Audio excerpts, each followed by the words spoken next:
Hi, I'm Ben, And I'm Lucas. and we are two aspiring filmmakers making unnecessary commentary on famous movies. Each week, we will randomly select a film to analyze, discuss, and review. We will select the film at the end of each podcast, so you will have ample time to watch the movie before the next episode.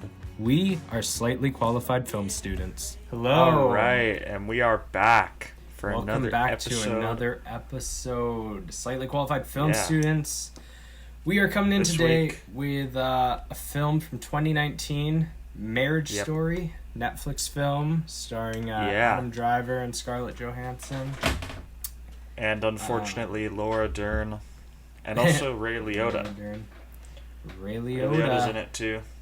What a legend. I guess this is our second Ray Liotta movie, now that I think about it, because he's in Place Beyond the Pines too. That's true. Yeah. We just need Goodfellas and the B movie, and then we got all his classics.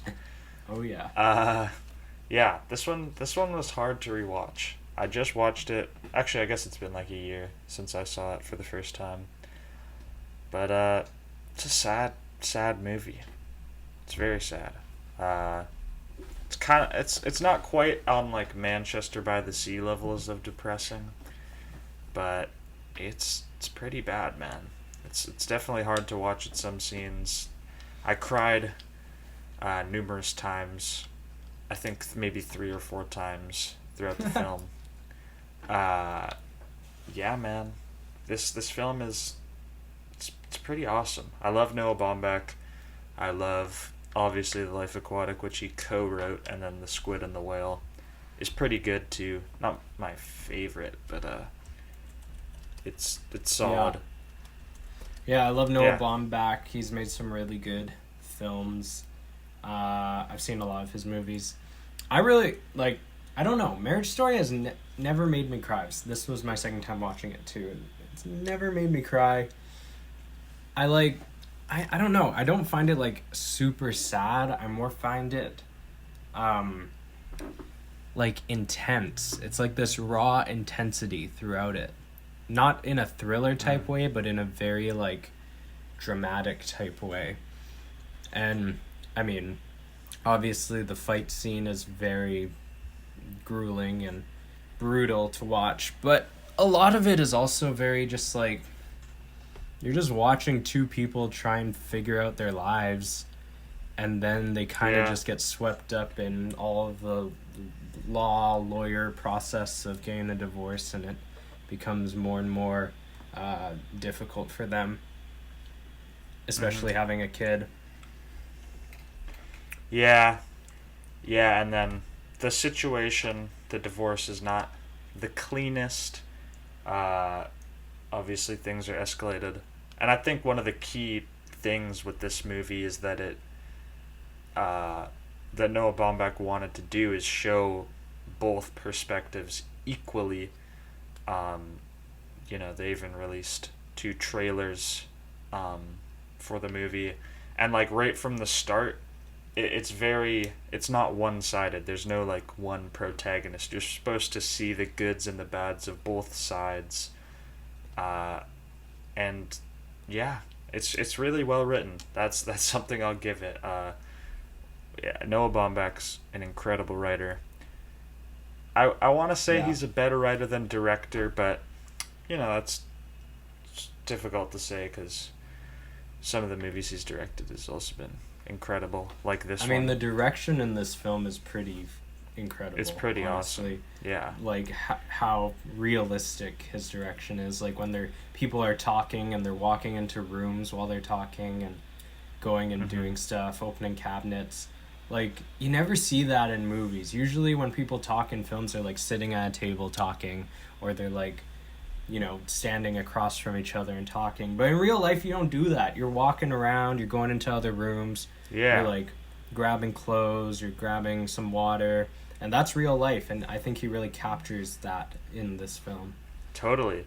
And this film it's kind of similar to The Squid and the Whale in that sense. I feel like The Squid and the Whale is very like a true adaptation of Custody, but at the same time, the characters in The Squid and the Whale feel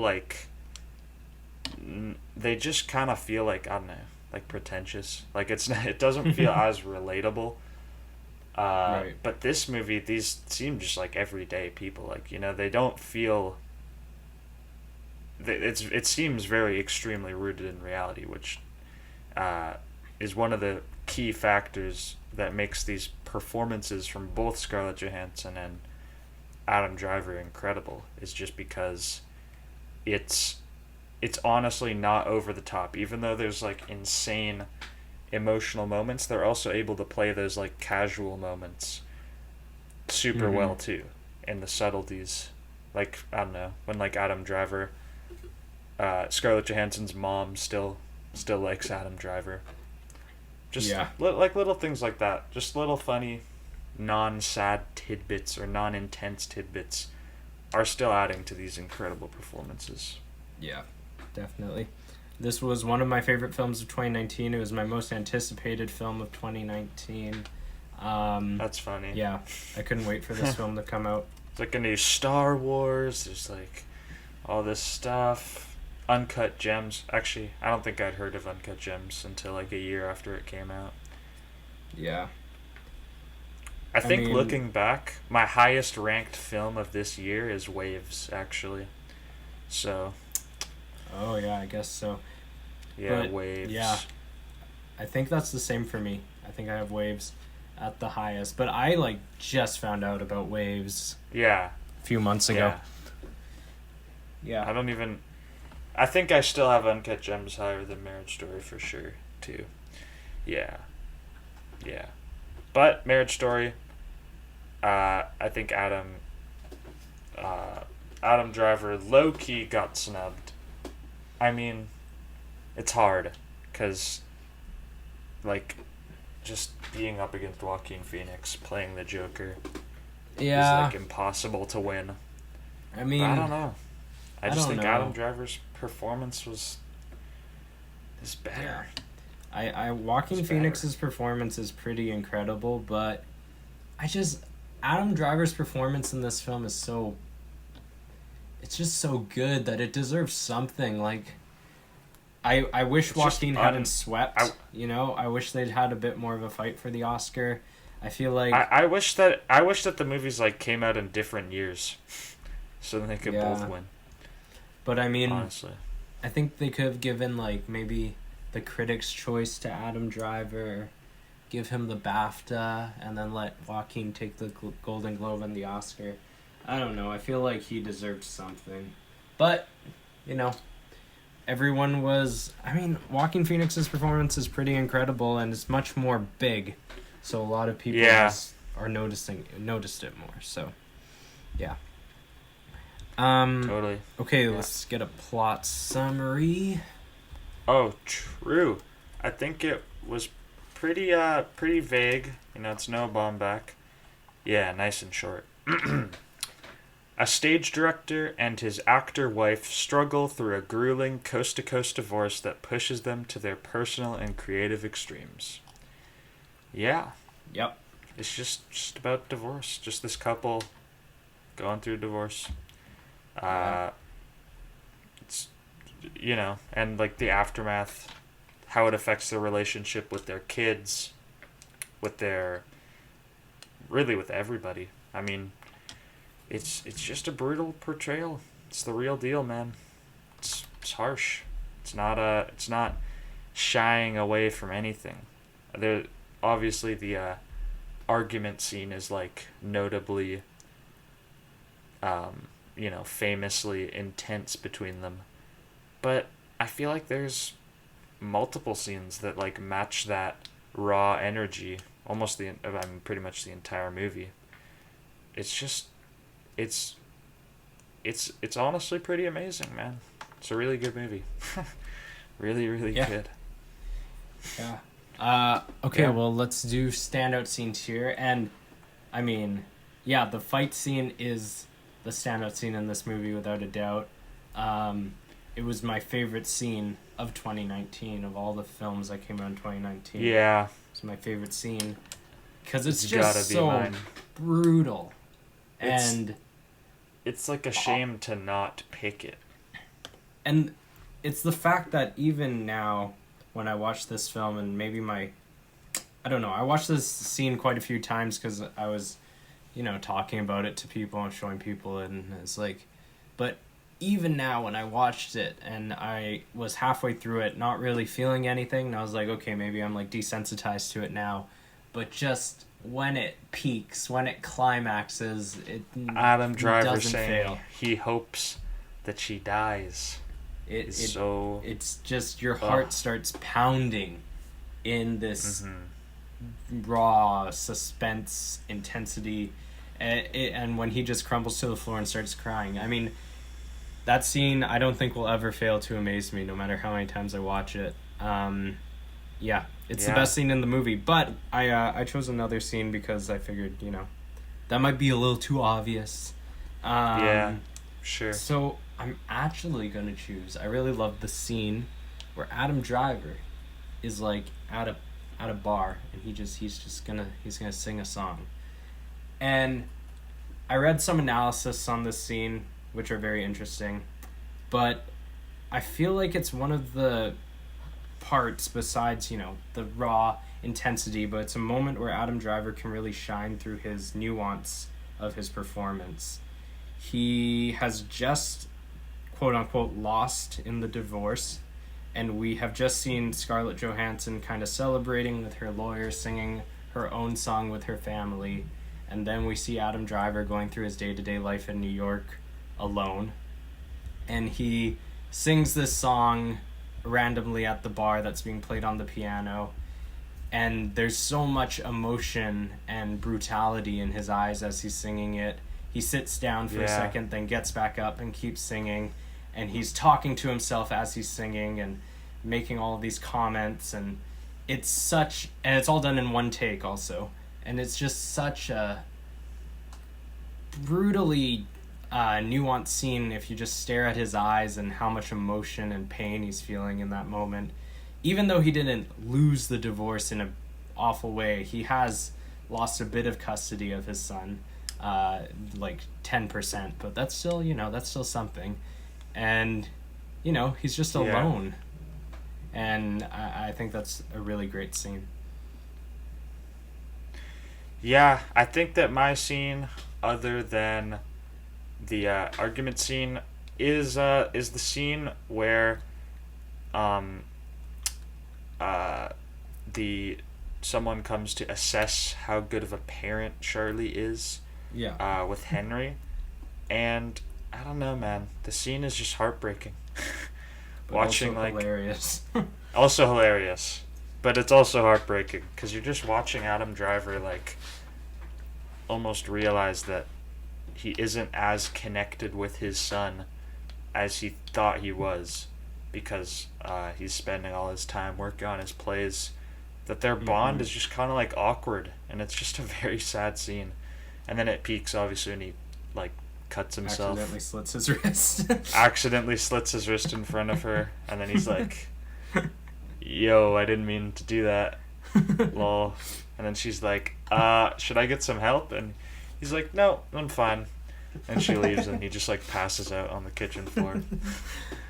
That scene, but that line when she's talking to his son, and she says, oh, what do you do when you're here? And he's like, well, when I'm with my dad, I play with Lego and stuff. And then she's like, what about at your mom's? And he says, at home, and then talks about it. But it's just that one word when he says at home, and you see Adam Driver's reaction to that, because he realizes what that means, that that his son that's his home. He believes that that's his home. It's just so sad. Super sad. So, do we have any audience questions this week? We got one question. Sweet. Who do you side with more, Adam Driver or Scarlett Johansson throughout the divorce? Bruh. I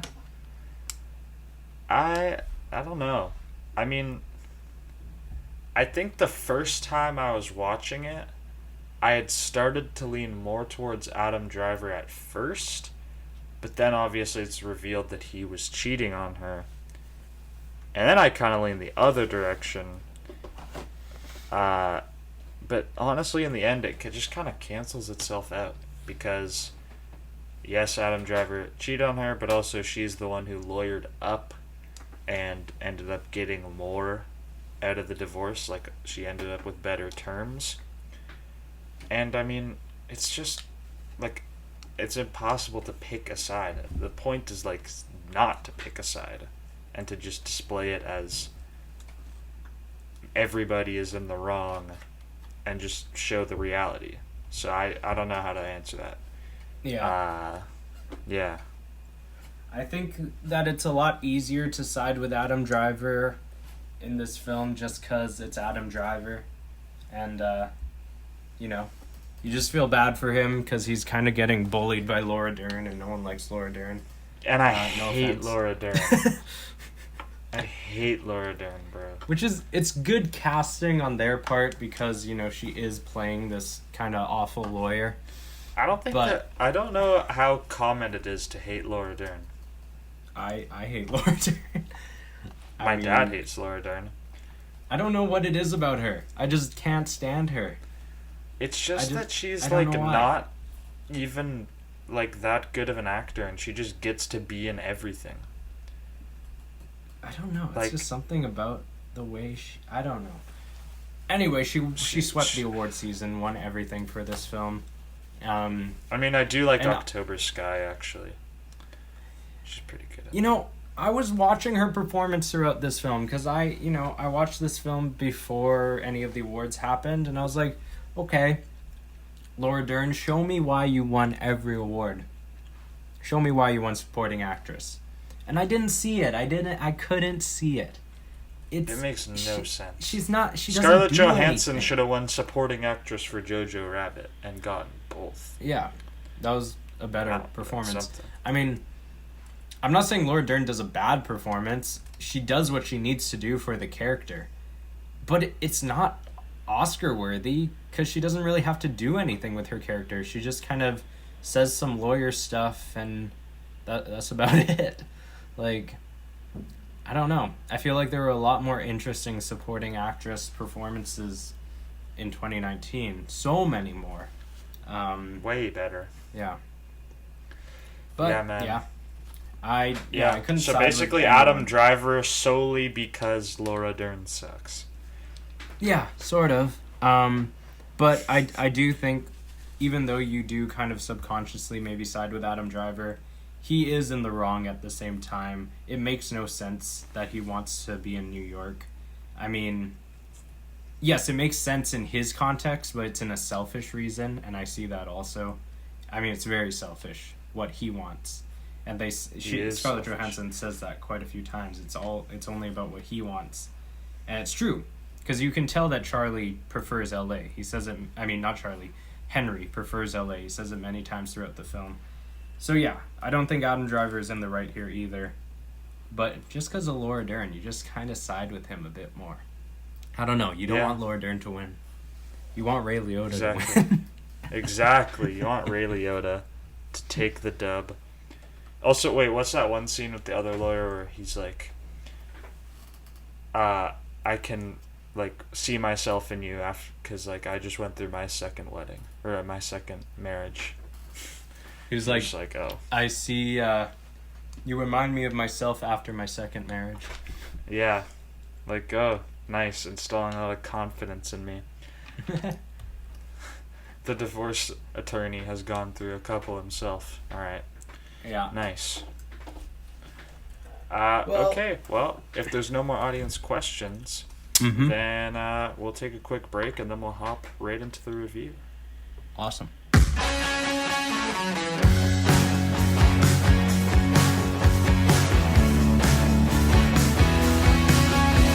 Hey. We're back. Hopping Heading in. into story and originality. Yes. Out of 10. I mean, Yeah. it's a simple story told extremely well. It's what it is. Mm-hmm.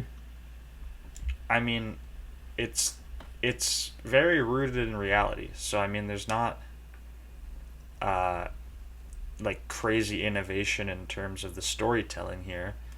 But I mean, honestly, before this, I've yet to really see this kind of portrayal of divorce in movies. I mean, it's just, Well, Kramer versus Kramer is kind of the original. yeah. Meryl Streep. I just and haven't Dustin seen Hoffman. it. So Yeah, I mean, yeah, this film. There isn't a lot of movies, first of all, that are just about divorce, because it's kind of sad for a Hollywood film. yeah, Especially if it's about divorce and it doesn't have a happy ending. It's not really going to be targeted to the, a lot of people. mm-hmm. So there aren't a lot made. And when they are made, they're often about the aftermath of the divorce, where like the parents are split up, but they're just like, maybe slowly falling back in love with each other. Or Yeah. it's about like the actual just well, honestly, the only other one I can think of is Blue Valentine, where it's like about the just a marriage falling apart. So Marriage Story is kind of the in-between of those two movies, where it's about the actual divorce process through Yeah. like looking at the lawyers, the law, and all that stuff. So it's pretty interesting. There aren't a lot of films out there like that. Yeah. And like, once again, it's not like a crazy story by any means, but it's honest and it's very true to life, and I really respect that, and it's told extremely well. So I mean, I really, I have a hard time docking any marks for story and originality. I mean, it's a very, very solid, simple story. I mean, Noah Baumbach comes up with some of the craziest and best stories in the modern Yeah. age. I mean, he doesn't miss. He definitely didn't miss with this one. No, he doesn't. I gave it a 9 out of 10 for story and originality. Yeah, I gave it the 9% too. Yeah, really nothing bad. Not perfect, obviously, but Mm-hmm. extremely good. Beginning out of 5%. I really love the way that this film opens. Yes. Yeah. You get to see both sides right away, told from the opposite person's perspective, which is a very interesting way to do exposition on your characters. It's Yeah. not like they're narrating themselves. You're watching their partner narrate them as you're seeing like candid footage of them going through life, which is a very interesting way to set up your characters. Mm-hmm. Yeah, I mean, it's incredible. It's just like, it's beautiful. It's narration. Who cares? Like, because they're both they're in the marriage counseling, Yeah. supposedly writing things that they love about each other, and it's really beautiful, man. Like the stuff that they say, all the little things, Adam Driver, he looks forward to waking up in the middle of the night. They're just like the little things. It just, these little touches to each of their characters. It's really beautiful exposition. And then it just like hard cuts to them sitting there in marriage counseling, like with all that distance between them, and then you're just like, damn. Yeah. I mean, they obviously somewhat love each other, but it's not working out, and it's hard. Amazing opening. Yeah, it's a really great opening. Yeah, it gets you into it right away. The music is really beautiful. And yeah, I give it a solid 4 out of 5. Yeah, same here. 4% out of 5. Super solid. Love this beginning. Ending out of 5%. Now, the beginning is linked to the ending here because we see Adam Driver reading Scarlett Johansson's letter that she wrote at the beginning of the film that she never actually reads out in the marriage counseling.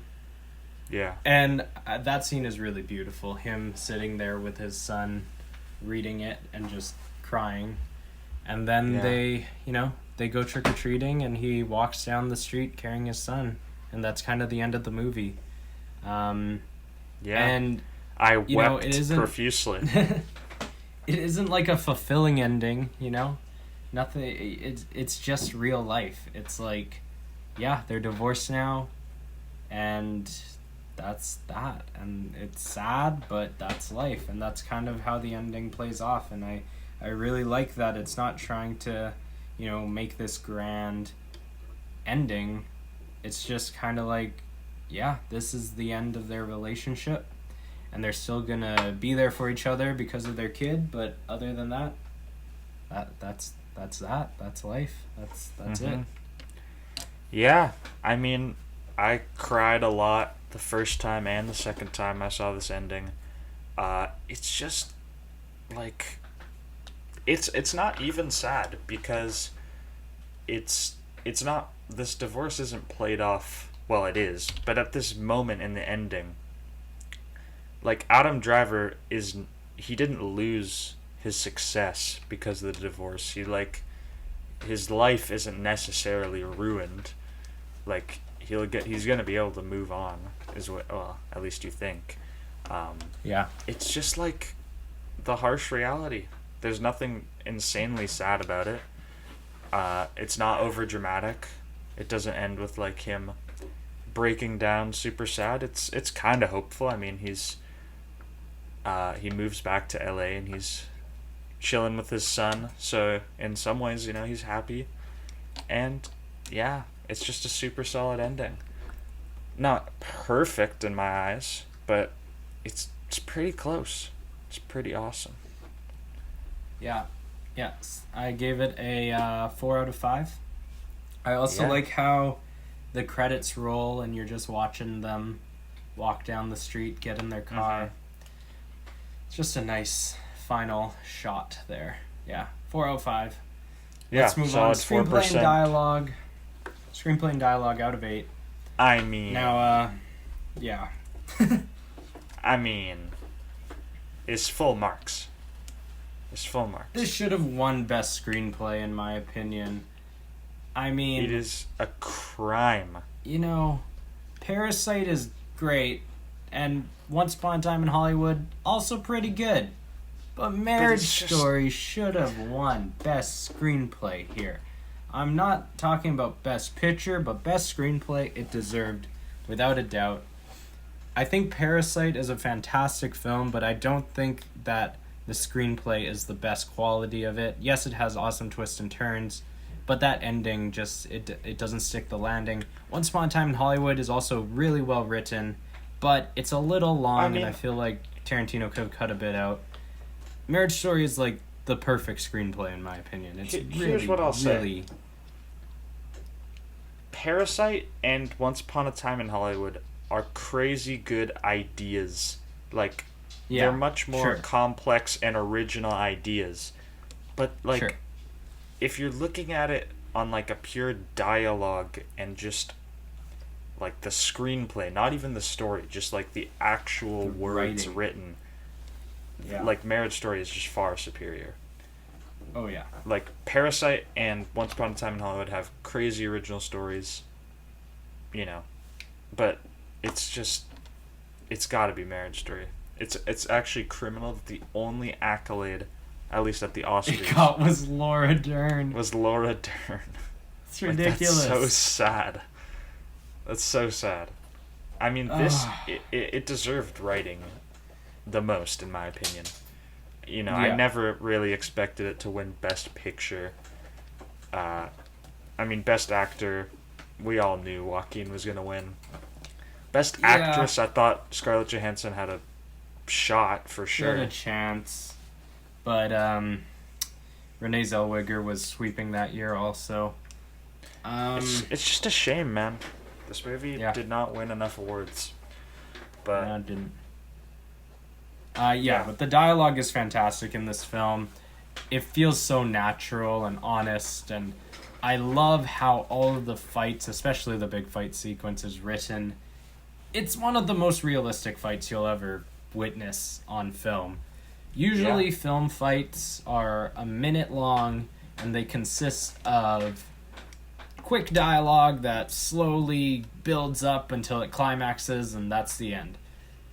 The Marriage Story fight, it's about 7 to 8 minutes long. It's constantly going up and down and up and down. They start yelling at each other, and then they relax for a bit. They bring up a new subject, and then it starts climaxing again. And that's how real fights are. You don't just yell at each other about one thing. A bunch of different stuff starts getting brought up. Tangents happen. People start talking about this and that, and you get mad about this, and you start walking into other rooms and folding clothes and still yelling at each other. And it's brilliant. I mean, the blocking in that scene is incredible, but also just how the dialogue flows and how natural it feels and how we eventually get to that ending. I mean, that's just that scene, but this entire film feels like very realistic through its dialogue. Yeah. I without a doubt 8% out of 8.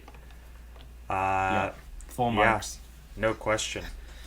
Soundtrack out of 7%. This is a pretty beautiful score. I like this score. Yeah, it's very calm, melancholy. They also got some nice song selections. Yeah, it's a good soundtrack. It fits the tone. It plays over a lot of sequences, like the opening sequence. Their theme plays over the entire time, and that theme comes back once in a while, whenever there's like moments where you see that they still care about each other, which is an interesting way to use your score. But I also do like the absence of score in this film, too. There's a lot of scenes where there's just no soundtrack, and it's very important because it adds a lot of intensity, especially in that fight sequence. Like, if that scene had a score, it'd be it just wouldn't feel as real, as raw, as when it's just, silence. So I think the scoring is pretty good in this movie, and the choices of when to use music and when to just cut it all out is very strong in my opinion. Yeah, it's a beautiful score. I mean, it's not perfect. It's not Alexander Desplat. It's not anything like that, but I mean, it totally fits the vibe. It's very low key, like you were saying, and yeah, totally appreciate the silence. I really have no problems with this score. I think it's beautiful. It's not incredible by any means, but I really like it. Yeah, I gave it a 6 out of 7. Same here. 6% out of 7. Production design, costumes, and set is next. I think that the production design in this film is really, really good. I like that Charlie moves into that like temporary like the apartment that the fight scene is in, and he's got to move all the stuff in. It feels very plain, and it really like sets the tone for a lot of the scenes in there, just like how bare it is, because it just kind of matches the kind of depressing vibe because of how empty this house feels. And yeah, I think that all the house sets are super nice and detailed. I think the costumes are pretty solid too. And Yeah. I like the attention to detail. I mean, it's not amazing production design, but it's definitely really solid. Nothing really wrong with it for sure. Yeah, and that contrast between Scarlett Johansson's house and Adam Driver's place, and just showing this kind of difference in where they are in life. I like their New York apartment, how that looks. And also their stage company. They have lots of cool costumes that they show off in the beginning. I love his Invisible Man costume that he wears during Halloween. Yeah. Little stuff like that. Yeah, I mean, I give it a 5 out of 6 for Production design. I gave it the 5% too. Location selection out of 6%. I think there's some really great locations in this film. Especially the lawyer buildings, all of the like courthouse stuff. But there's also just some really nice bleak Los Angeles scenery that we see throughout this film, and all of that stuff contrasted with this very like dull brown color grade. It's very kind of just sad, which totally fits the tone. For sure. And I mean, I think that in general, I like the variety of locations. There's montages at the start where you just see them going about day-to-day life. This isn't necessarily an indie film by any means. I think it had like a $20 million budget or something. But I mean, the location selection is overall very solid. A lot of it takes place indoors or on sets. Well, I guess not really. I mean, Noah Baumbach, he did that interview where he said, they were out looking for houses that fit. Yeah. Or like apartments that fit. On set. Yeah, they were out looking for the apartments that fit Adam Driver's vibe. So I mean, props. That's a great location. Yeah, super good. And even got a lot of like contrast of Los Angeles and New York. There's a lot of really nice shots of Adam Driver just walking through New York City, which is always just pretty easy to get location marks there. I give it also a 5 out of 6 for location selection. Yeah, same here. 5% out of 6. That takes us to our second break, and then we're gonna hop back in with cinematography.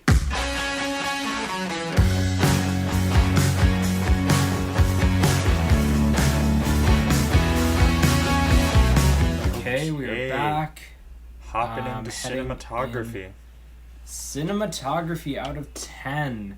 Now, this was like a tough category for me. Yeah. The cinematography is pretty simple in this film, but it's also very beautiful in its own way. Yeah. It's I like that. It's very simple, for sure. There's not too much bokeh. We were just talking about that aspect ratio during the break, 1.66 to 1.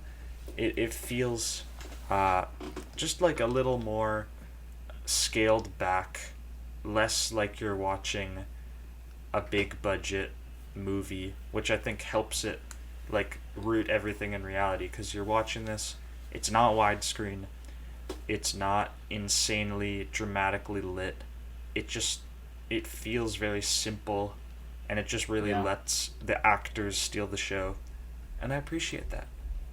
It feels very and indie, then on the Yeah, it does. And I mean, it's not a huge budget movie, but and a lot of that was probably going to the actors. Oh, for sure. I mean, this cast runs deep.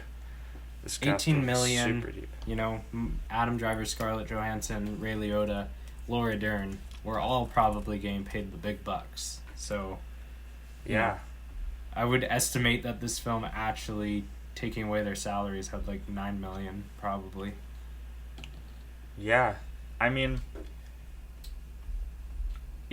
I think that overall cinematography, like, it totally fits the vibe, but at the same time, it's also not like on the same level of beauty as some of the 9s or 10s I've given. So I was like on the fence with this one. Yeah, I really like the film grain in this film. It's like very intense, the graininess, which makes it kind of I just saw this like, movie Zola, and it's very grainy too. Yeah, it feels like you're watching kind of like a home video because of how grainy, film grain the footage is, which is pretty cool, especially with that aspect ratio. It is fairly simple, but the framing is pretty beautiful. Like that fight sequence, and how as the fight becomes more and more intense, like the camera gets closer and closer and closer in on their faces until there's a point where it's basically just like their like eyes and mouth in frame, which is, cool cinematography choice. But yeah, I give it 8 out of 10 for cinematography. Yeah, I gave it the 8% out of 10 as well. It's close. It's close, but it's not quite a 9. Yeah, so let's move into editing at 8%. I think that the editing in this film is pretty strong. I think it's super strong.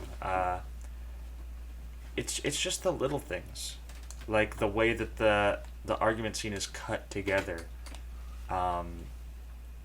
Once again, it's not in your face, but it's just like solid pacing in these scenes, which is really, really important to make these moments feel legit and feel real, is the pacing with the editing in all these scenes.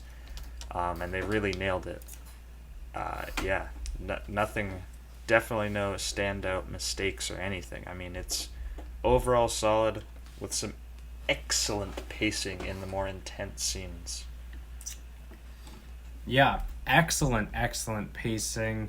And yeah, I mean, the only thing for me is there is some fade transitions. Honestly, fade to blacks. There's a lot of fade to blacks. Yeah. Which I always prefer just a hard cut to black. Don't like those fade to blacks. Mm-hmm. It feels like I'm watching a movie on cable and it's fading to commercials. Yeah. But yeah, I like the editing. It's paced masterfully, this film, because this film is basically just dialogue, and it could get boring if it's not snappy, if we're getting scenes that feel unimportant. And this film stays entertaining throughout, in my opinion. Yeah, so I gave editing a solid 6 out of 8. Yeah, for sure. I don't think that the pacing is enough to bring it up to a 7, but definitely a strong 6% here. Acting out of 10. Now, I hate Laura Dern, but my hate for Laura Dern and my thinking that Ray Liotta is mediocre in this movie isn't enough for me to not call these 2 of the best performances I've seen in a long time. Adam Driver and Scarlett Johansson give career-defining performances in this movie. Yep. Especially Scarlett Johansson. No offense. Yeah, I mean, that's true. Adam Driver has done similar stuff before. I mean, he was on the show Girls, where he had to do some major fight scenes also in that TV series. Scarlett Johansson, I mean, she's done some good stuff, Lost in Translation, but I feel like this is her best performance to date. I haven't seen all her movies, but, I feel like this is her best performance. I don't like Laura Dern, but I'm not going to say she gave a bad performance. I think her performance is fine in this movie. It's definitely not bad enough to take away points. Ray Liotta, I think, is okay. He doesn't have much to do in this film, but I think he's kind of funny when he needs to be. Yeah. And I actually think the kid that plays Henry was pretty good. Like a pretty good kid actor we got here. Yeah, no, totally solid kid actor. I think he was playing it pretty solidly. I wasn't ever taken out of this film from his performance, which is saying a lot.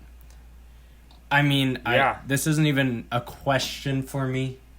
This is a 10 out of 10 for acting, just because of Adam Driver and Scarlett Johansson's performance. I mean, it's incredible. It got acting noms in most of the acting categories. I feel like they could have won, at least Scarlett Johansson. I think Adam Driver could have won also, but easy 10 out of 10 for me for acting. Easy 10% for me too. Yeah, no question. Entertainment value out of 10. This one's like a bit trickier for me, because I don't know. This film, it's not a pleasant viewing. It's not like a come home on Friday and you're like, time to sit back, relax, and watch Marriage Story. I don't know. I feel like I could throw this movie on once in a while. I don't know, man. That's twisted. Nah, it's not like Manchester by the Sea levels of depression. It's Nah. just it's just not like a fun movie. I mean, there are funny moments for sure. But I don't know, man. I don't think I'm gonna rewatch this for a while. Uh, it's it's just intense, and you know, it's entertaining for sure, but it's it's a bit of a slow burner. Like it's very intense, but at the same time, when you're dealing with a plot that is just centered around like two characters going through a divorce, it's gonna be just basically back and forth scenes of these characters arguing and talking for 2 hours and 20 minutes, which is not on paper the most entertaining thing. I mean, I think that this film does it in a pretty fast paced and exciting way, but still Yeah. not the most entertaining film. I find this film pretty entertaining, honestly. I really enjoy it. Mhm. I loved it the first time I watched it. I really liked it this time also. I don't know. Like, I'm weird. I watch these kind of movies and enjoy them. Like, Blue Valentine's one of my all-time favorite films, and not like a first viewing kind of film. Like, I've seen Blue Valentine, I think, 4 times. Because I'm weird. I kind of like these movies that are about, you know, stuff like this. I don't know. It's not, I feel like it's not depressing enough to make me not want to watch it, like Manchester by the Sea, but it's also not, you know, happy enough that I feel like I'm watching a comedy. It's like a happy middle for me that I can watch this anytime I just need a good drama, you know. Yeah, I gave it a 9 out of 10 for entertainment. Yeah, I gave it a solid 8% out of 10 for entertainment value. It's a high 8, but not quite on the same level as some of the 9s I've given. So, which is pretty much everything because I haven't given a 10 yet. Or maybe I did actually. I think I did for the Life Aquatic. Yeah. And possibly Brazil too. Probably Brazil. I can't remember. Yeah, let's move on to overall technical achievement out of 15. You know, I think that this film is extremely solid technically, but it's just not pushing it enough to breach into the 14 realm. I think that it's the creative aspect to this film that really stand out, not so much its technical prowess. Yeah. Yeah, I mean, looking at it, I think a lot of it is screenplay, but I still think it's pretty solid technically. The cinematography, even though it's not like experimental by any means, it's still very beautiful in its framing and stuff. Yeah, I gave it a 13 out of 15. I feel like it's definitely a solid 13 and matches all the other 13s I've given. Yeah, I give it a 13% as well. Super, super solid. Yeah, so we will take a quick break, tally up our final scores, and then we'll come back and spin the wheel for next week.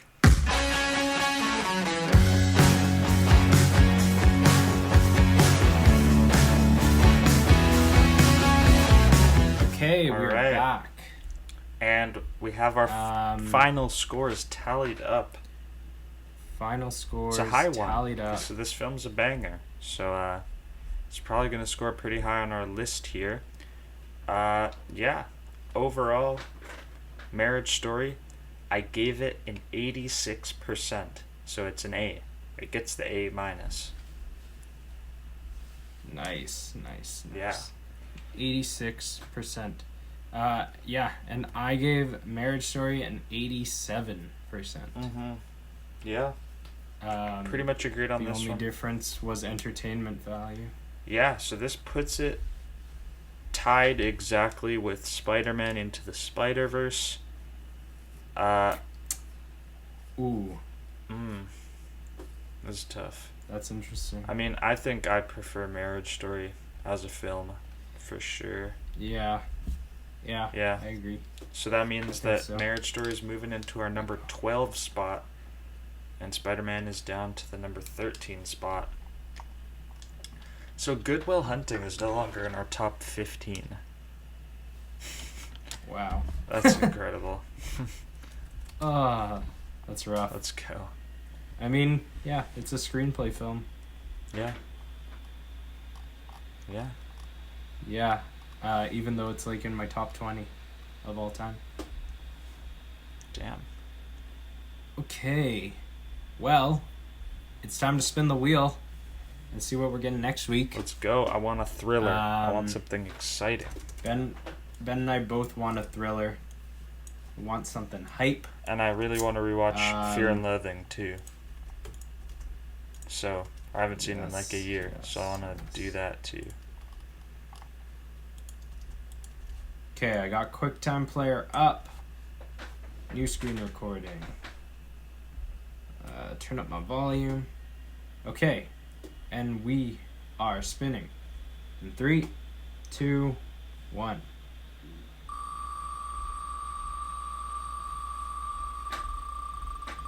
Ooh. Oh. Nice. Okay. We have landed on a movie called You Were Never Really Here. Oh. I've been meaning. And is it a thriller? Yes, it is. It is a thriller. I've been meaning. A very intense thriller, actually. I've been meaning to watch this. Haven't seen it. I'm excited. What? Actually, yeah. What can you It's tell us about Walking it? Phoenix.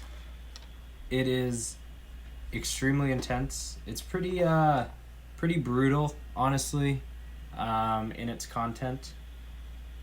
It's it has like Taxi Driver vibes to it.